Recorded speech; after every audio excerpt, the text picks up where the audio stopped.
Earth signs, tignan po natin kung ano yung mensahe para sa iyo ngayong araw. Keep in mind po na ito ay general reading lamang, so hindi po lahat ay makaka-relate, so be open-minded. Sa mga hindi pa po nakasubscribe dito sa ating channel, please subscribe na po kayo and palike na din po ng ating video. At sa mga nais pong mag-avail ng ating private readings, ng ating Evil Eye Amulet Necklace, at ng ating Tears Bracelet, makikita nyo po yung link sa description box.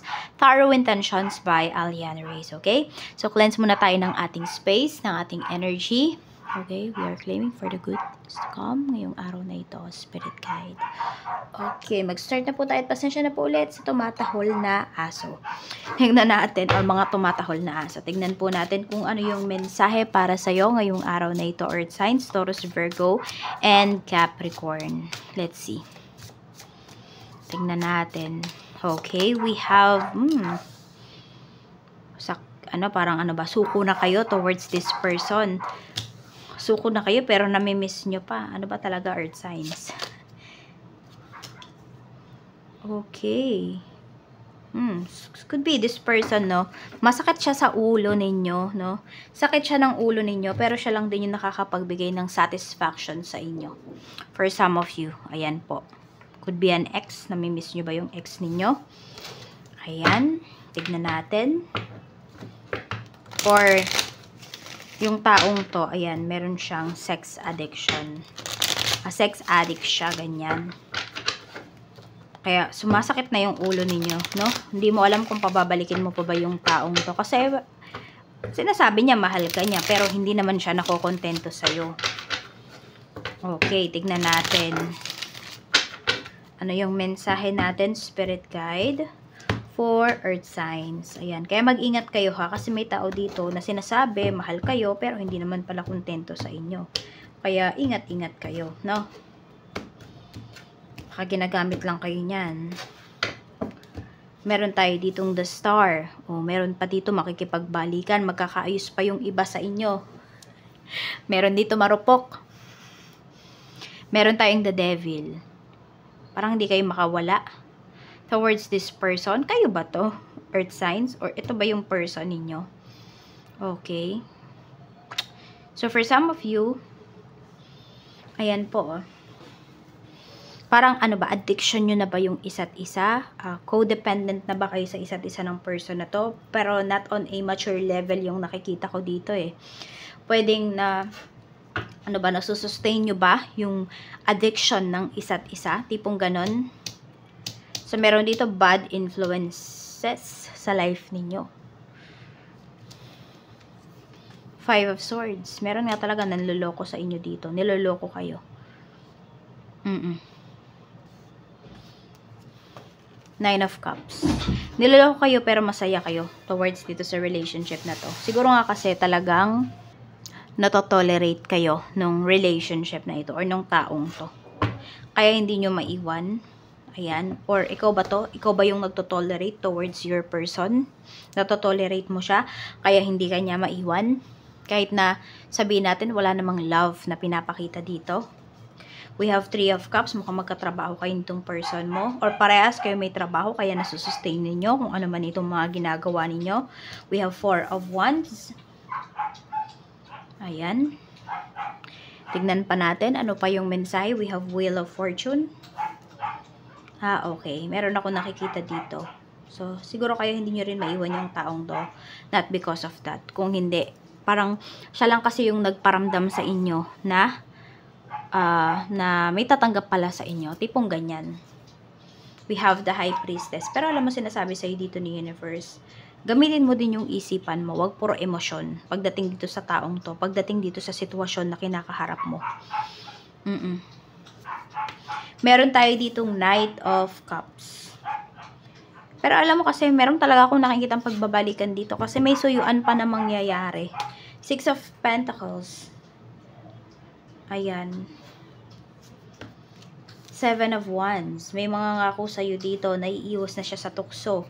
Kasi kung yung person mo yung natutukso dito ayan o. Siguro kailangan nito professional help, itong person mo. So, kung yan yung kailangan ng person mo, ayun, siguro yun, samahan mo siya or parehas kayong pumunta sa sa isang professional, 'di ba? Para ma-address yung mga health issue, mental health issues ninyo kung mayroon man, or ano man yung mga issues ninyo pagdating dito sa inyong relationship. Oo. Kasi pwedeng parehas kayo nung person mo. Ano ba, ang bigat ba ng mga pinagdaanan ninyo in the past? Nadala-dala nyo pa rin hanggang ngayon?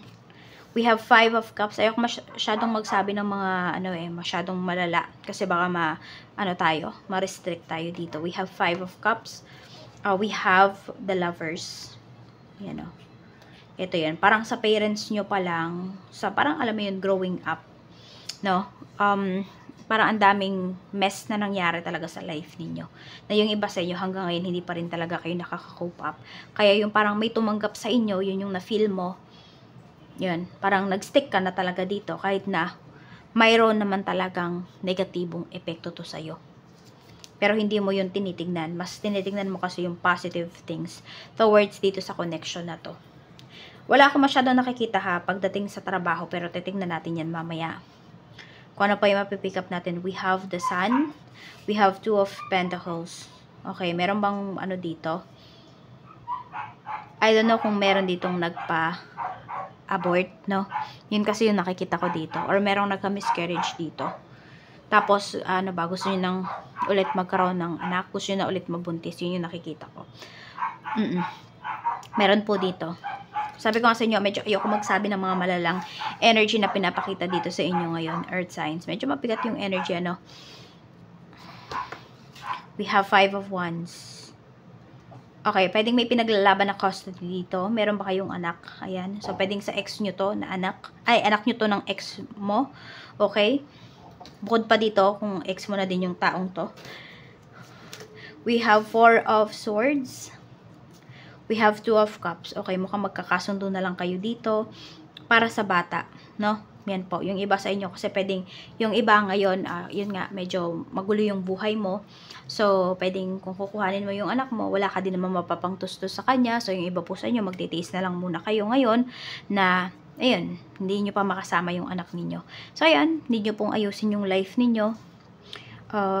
Mag-focus kayo sa ibang bagay. Huwag puro relationship yung isipin ninyo, Earth signs. We have 9 of Swords. So, meron talaga may depressed dito. Meron pa talaga kayong mga problema, mga traumas na kailangang i-heal. Childhood traumas. You need to heal your inner child. Ang daming nangyari sa life ninyo. Mabibigat yung iba po, Pero nakikita ko naman yung iba sa inyo, pwedeng nagbabago naman na kayo ngayon. Kaya lang, meron nga kayong parang mga flashback sa life ninyo na parang gusto nyo ang balikan, no, na mga nangyari sa inyo in the past. Na dapat nyo nang kalimutan. Oo, ang ikip nyo na lang dun yung lesson na natutunan po ninyo. Tingnan natin, ano pa yung mensahe. Ito, pwedeng kayo to, merong talagang gusto makipagbalikan sa inyo. But, alam mo kasi na, sakit lang ng ulo yung tao na yan. So, pwedeng, ayan po, kahit na humingi pa to sa'yo ng chance, pwedeng iba sa inyo, hindi nyo napagbibigyan yung taong to. Talagang it's over na. Tingnan natin. Ano pa yung mensahe?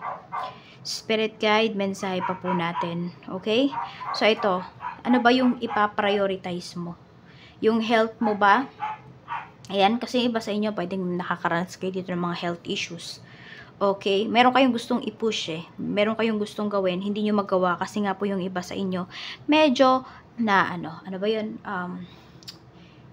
may tawag dun yung, basta yung inyong health, ayun, nagde-deteriorate yung health ninyo, meron yung iba sa inyo dito. So, siguro, ayan, unahin nyo muna yung health ninyo, hindi lang yan physical health even your mental health. Kaya nga, sinasabi ko dito, yung iba sa inyo, need nyo talaga ng professional help.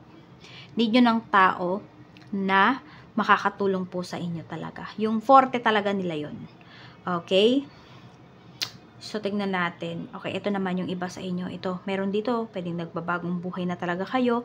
Inaalis nyo na yung mga negativities sa life ninyo. Okay? Hindi naman porket sinabi natin nagbabagong buhay is napakapangit nung life ninyo before. Okay, or napaka-grabe ng mga ginawa ninyo before. Hindi naman. Okay, ibig ko lang bang sabihin is mas natututo na kayo, 'di ba? Na mas pagandahin yung life ninyo. Maganda na yung life nyo before, pero pwedeng mas gusto nyo pang pagandahin. So ayan po, mas gusto nyo pang gawing stable yung life nyo. Ito po 'yun. Ibibigay po 'yan sa inyo ni universe. Ito. Tignan mo, may swerte na pinapakita sa iyo dito. Kailangan lang ay mahalin mo yung sarili mo, mahalin mo yung ginagawa mo, maging confident ka sa mga bagay, sa mga decisions mo in life. Ayan. Kasi pwedeng yun yung nawala sa'yo. Yung parang magdesisyon ka para sa sarili mo. This is the time. This is the perfect time para gawin mo yan, earth signs. Okay? So, yan lang po yung mensahe para sa'yo. I know some of you, or baka marami nga sa inyo, hindi kayo makaresonate dito sa na-pick up natin eh. Oh, sobrang mabigat kasi siya eh. Siguro ilan lang talaga. Or baka isa lang ang makaresonate sa inyo. Pero okay lang. Ayan yung mensahe sa atin ngayon. Okay? Kung ito, nabibigatan kayo, hindi to para sa inyo, let go nyo lang yung reading natin. Hindi nyo yan kailangang dalhin. Okay? Bitawan nyo po. Para hindi kayo ma-stress ngayong araw na to. Ingat kayo always and more blessings to come.